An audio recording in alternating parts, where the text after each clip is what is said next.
Le sommet des 27 à Bruxelles s'est terminé à la mi-journée. Mathieu Boisseau, bonjour, vous êtes en direct de Londres. Ce qu'on retiendra de ce sommet, ce sont encore ces incertitudes liées au Brexit. Et il y a quelques instants, la réponse de Boris Johnson en forme de coup de poker.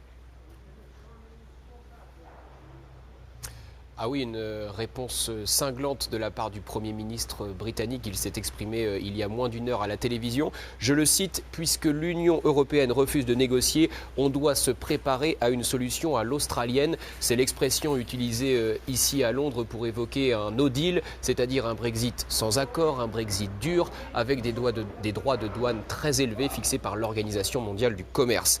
Hier, Bruxelles accusait donc Londres de ne pas faire d'efforts. Aujourd'hui, c'est Londres qui accuse Bruxelles de ne pas faire d'efforts. Ça vous donne une idée du climat de ces négociations. Les points d'achoppement sont toujours les mêmes. L'accès aux eaux britanniques pour les pêcheurs européens et notamment les pêcheurs français.